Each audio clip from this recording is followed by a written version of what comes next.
think you're going to find it a phenomenal read. It's as good as anything Clancy or any of them guys can write because the people are real. And often, let me finish with this, often they say in this conspiracies that, well, if it was a conspiracy, someone would have talkit's right? Right? People have talked. It's just that the media hasn't reported it.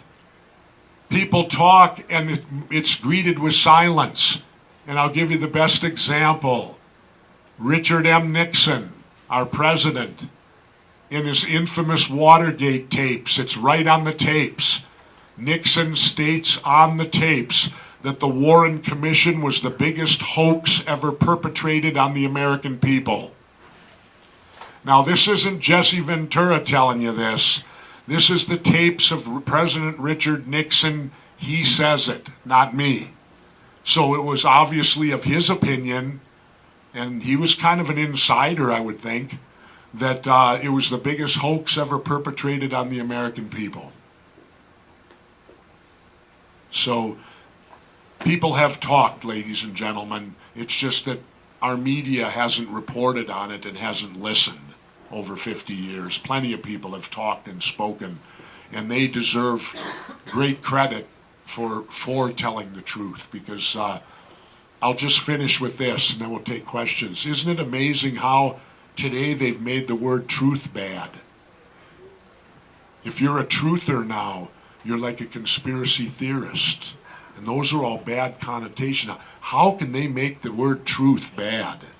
That's one of the most remarkable morphs I've ever seen, that they're now capable of doing that to us, that the word truth now has a bad connotation to it. Ooh, you mean you tell the truth? Well, by God, then I better watch you close. Boy, you tell the truth. We're putting you under surveillance. Where the hell are those things? You tell it. Well, I'll tell you this, I must be under a lot of surveillance today.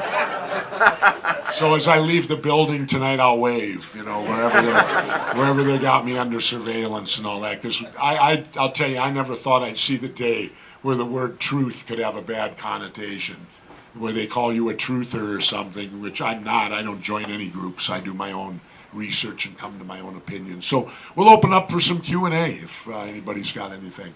Yes, sir, in the back. And speak loud if you can so everyone can hear, including me. Oswald's girlfriend is going to be in town this week.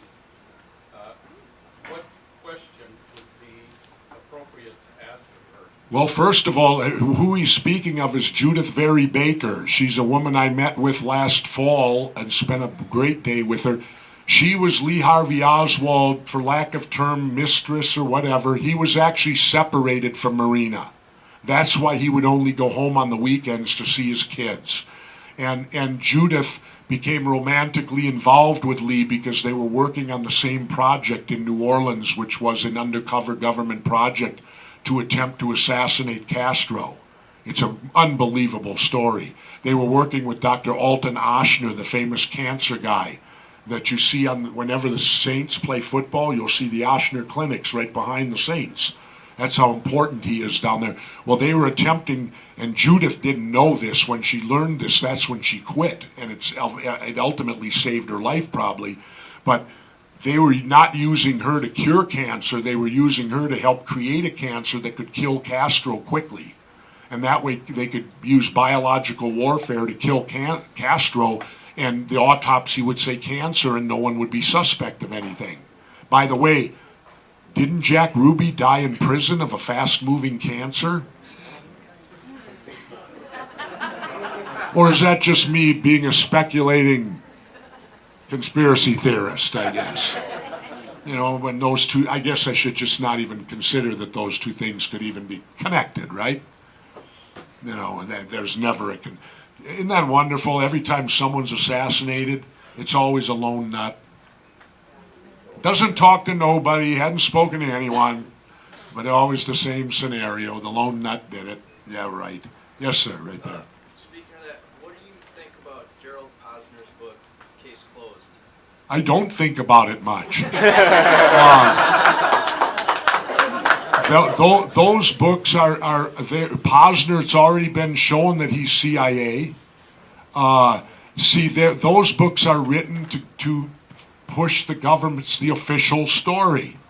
And as I said, official story has that name because it's generally there to protect officials.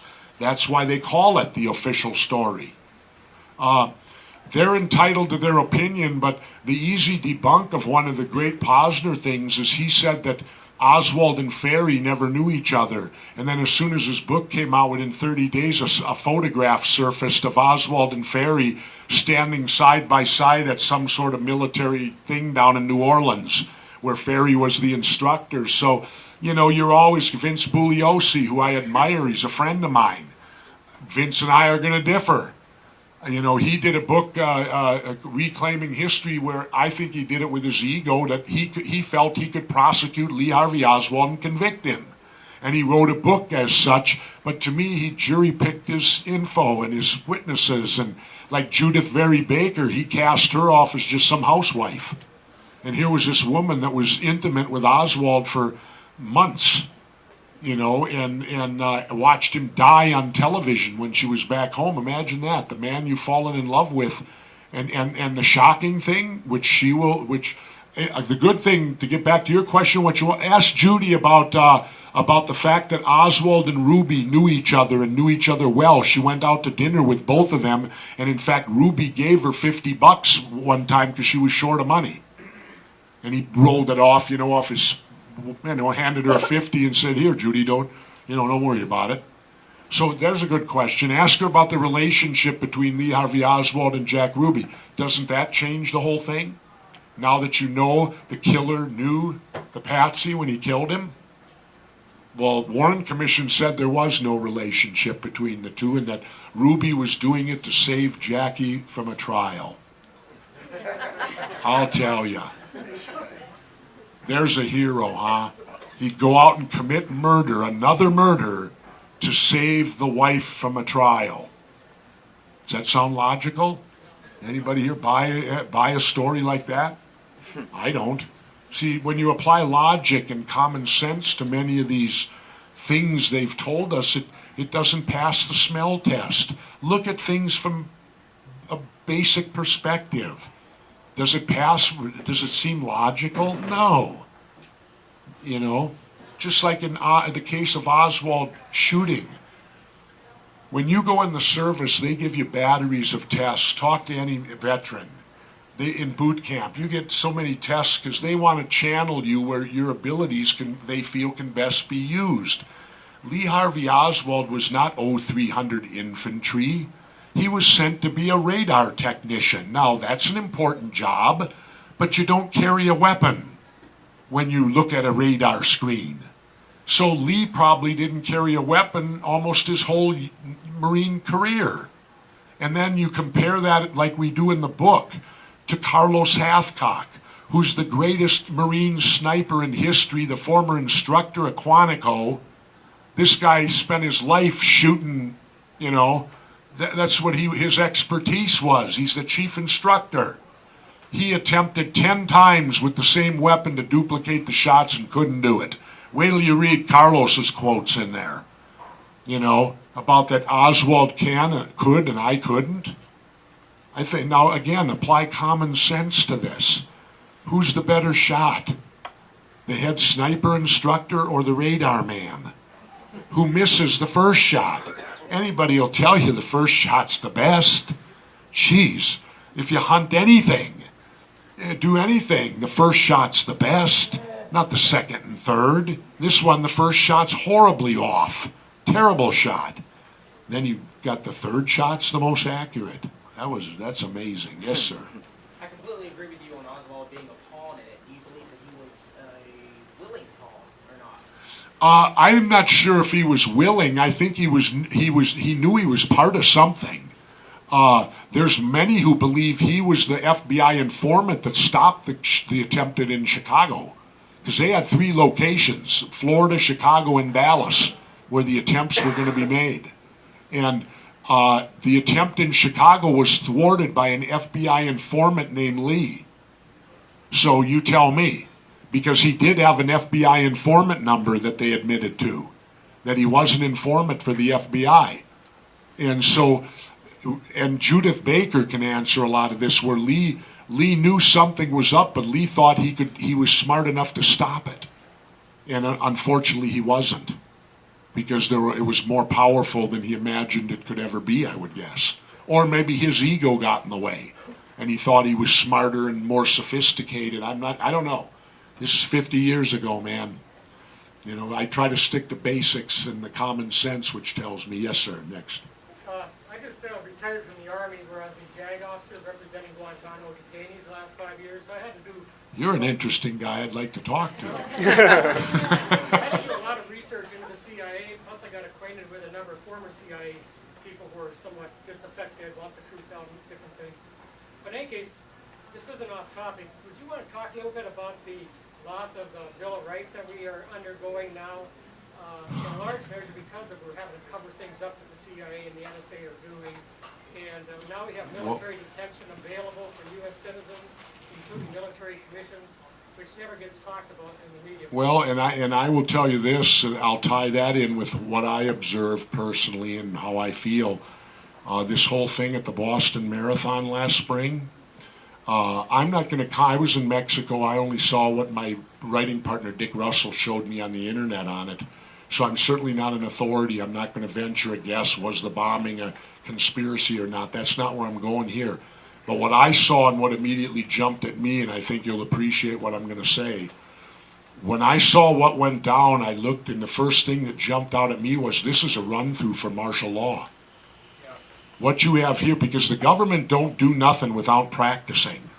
They like to have practice sessions, and they like to disguise them, what they're really practicing for.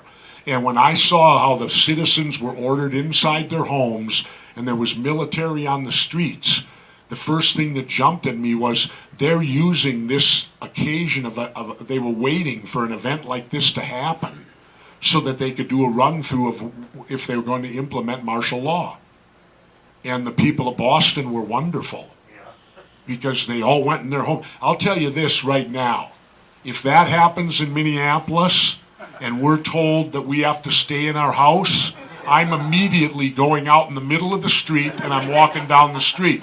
Because wait a minute, there is nothing in our Constitution that gives our government the authority to restrict me to my home.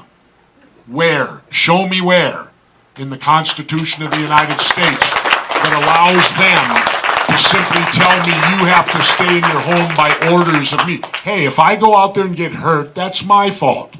If I'm dumb enough to walk out into a crossfire or something, that's my stupidity. But they have no right to tell me and order me to my home and say you cannot come out of your house. And that's how I feel about it. I'll immediately start walking right down the center of the street. Maybe we can talk for a minute or two, because I'll tell you where they're making an argument, where it's coming from, and why we need to be resisting that argument. Well, I got an idea where it's coming from. Anyway, yeah, come on up after this is over. Yes, sir. How far do you think we are away from complete government control? You're asking me questions I don't have answers for. I'd like to really stick to the book instead of venturing off on Jesse's opinion on government, how far are we from complete government control. I'll just put it to you this way. I had fun when I was governor one day with my staff, and I told them before we went to lunch one day, I said, tell me one thing in your life that the government doesn't regulate. When you go to lunch today and when we all get back today, think about it and come back with something. And they could come up with nothing. Everything they said to me, I found a government control in it. Like one person said, sleeping. They can't control your sleeping, right? And I countered that. I said, no, wait a minute. There's that tag on your mattress that says if you rip it off, you're in trouble with the law or whatever. And you sleep on that mattress, don't you? So you see, even when you sleep, they got some type of regulation on you. Don't rip that tag off the mattress, or the police will be in knocking your door down with riot squads. I don't know, SWAT teams. Not too sure. Yes, sir. Go on another, maybe it might be a sequel to this book. Do you believe that Johnson also had a part in Bobby Kennedy's assassination? I don't know if Johnson had a part in Bobby's. I've never seen anything that indicates that, to be honest. But I will say that he had a part in Jack's. If he wasn't part of the killing, he certainly played a huge role in the cover-up. I already told you about the car, and that was under his orders. And and the whole and Hoover had to be part of the cover-up because the FBI handled the investigation, and there was so much information they conveniently overlooked and didn't send on to the Warren Commission to give Warren Commission plausible denial to say, well, all the information we saw led right to Oswald, except for Gerald Ford changing the position of the bullet on the back. But that's not a big thing, right?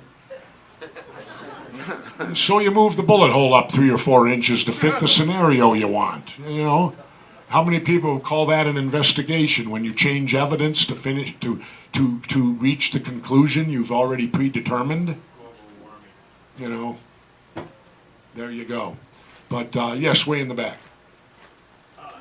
As a 12-year-old in 1963, it was pretty obvious even to me at that age that Bobby Kennedy and LBJ hated each other, and there was big political problems in the Kennedy administration regarding Vietnam in particular, and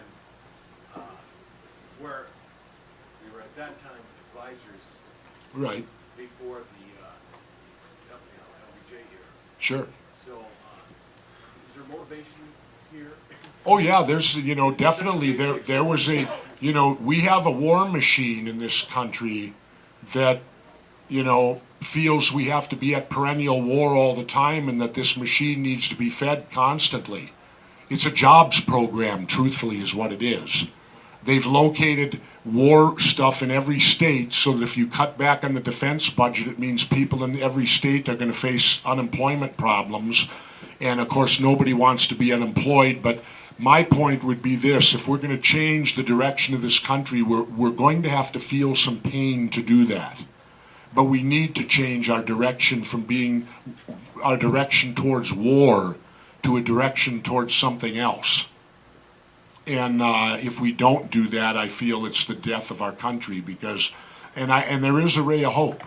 I saw it when the calls came in to the congressmen and senators at 300 and 400 to 1, opposing any involvement in Syria. It gave me a ray of hope that the American people maybe have woken up and they've had enough of going to war. One thing I know, then we'll sign books. But one thing I found interesting was now they raised the debt ceiling, right? Which they had to do. I mean, you can't just arbitrarily say, well, we're not paying our bills. But you know what I found ironic? The day they raised the debt ceiling, the first thing that it allowed them to do, they gave billions of dollars to Pakistan in foreign aid. Now that means that's our money being given to Pakistan, but we're paying the bill for it.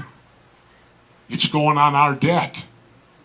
So when people ask me about running for president, the first thing I would tell you is that I would do is that I would eliminate all foreign aid immediately to anyone. Because I just can't see when you're in debt so far as we are to where our grandchildren are being born and they owe 50 grand the day they take their first breath of air or whatever it is.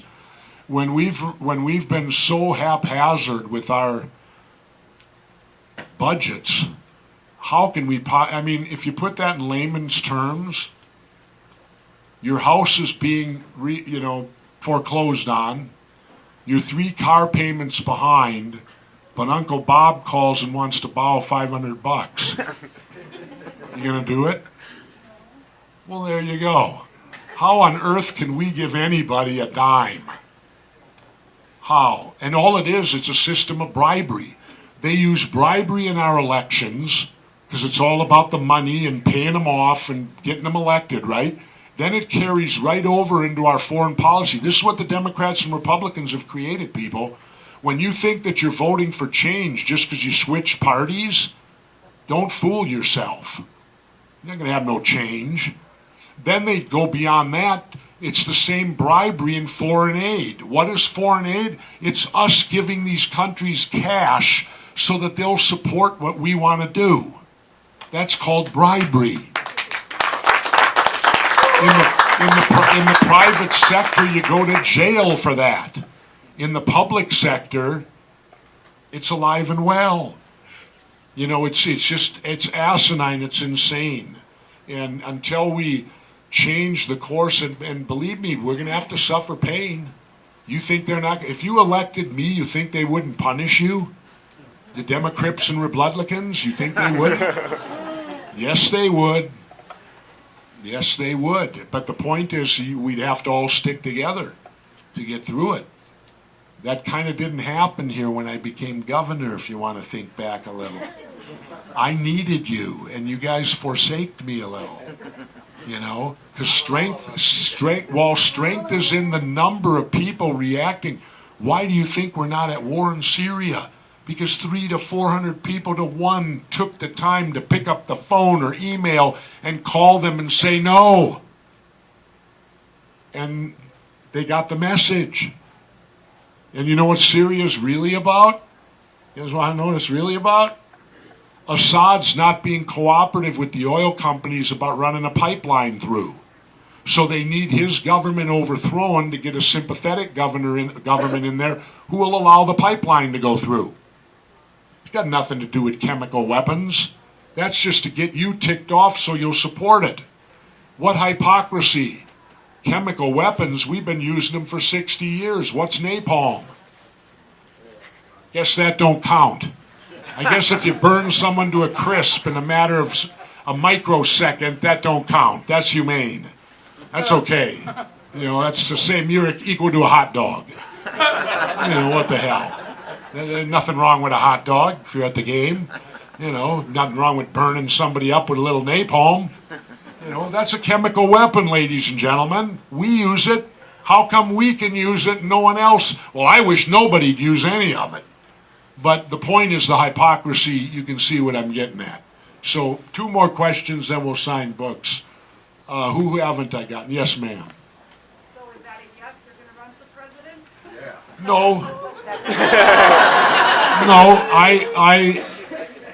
I need to see more, and I need to see people all, let me state this so you can state it clearly so people understand. In order to keep my integrity of who I am, I need Howard Stern. And there's a reason. It isn't because Howard's the shock jock and that Howard has power. Howard has a radio show that can't be taken off the air. It's on Sirius. So we could use that as a platform, thus spend less money to get elected. Howard also has the ability to get me $50 donations, and that don't buy you in the door, people. If you give me $50, it don't mean you're getting in to talk to me. You know? But that's the way I gotta have it, because I won't accept PAC money, I won't accept special interest money, but you still gotta have enough money to run national ads to be competitive. And I won't do it to lose or make a statement. I run to win. I run to win. And so if you want to pressure someone, pressure Stern. Because I got to have him, and I'm telling you why. I'm open about it, and I'm telling you why. To keep my integrity intact so I don't... Did you know my entire 4 years as your governor, I never met with a lobbyist? Because I didn't take their briberies. So they had no in with me. Why do you think they wanted me gone over there? That's a whole industry. I was destroying jobs. Bribery jobs. Come on. That's part of a jobs program. You know, bribe your elected official. That's a job. You can't shut that down. By the way, let me finish. No more questions, but let me finish with this. The stadiums. I solved them when I was in. And I'll tell you how. And maybe I'll call them up and tell them that I told you how to do it. Okay? See, the dog even knows. But you can build all the stadiums you want for all these teams, and it won't cost any of you a dime. Legalize sports betting. They're trying to do this baloney stuff on the internet. I brought law enforcement in when I was governor, and I said to them, they tell me it's $2 billion a year in Minnesota. Law enforcement said, Governor, we think you're light, it's closer to 3. So you've got a $3 billion a year industry that goes on every day here, every week, and we're collecting zero taxes on it. Bring it above board, make it legal. If the state run one out at Mall of America, have satellites out in the other major cities, if the state gets just simply 10% what the bookie gets, that's $300 million of new money every year. You could build the Viking Stadium in 4 years and have it completely paid for on the backs of the very gamblers that lose their profit off the games. I told them that 12 years ago, over a decade ago, and I even went so far, I went to the 7 chiefs of the Native American tribes in Minnesota and got their blessing. They said, Governor, it's a different gambler. We wish you well. We hope you're successful. Instead of going back and breaking another treaty with the Native Americans, how about just legalize sports betting? Isn't that politics? Both sides are happy? Oh yeah, that's a politics we used to have decades ago.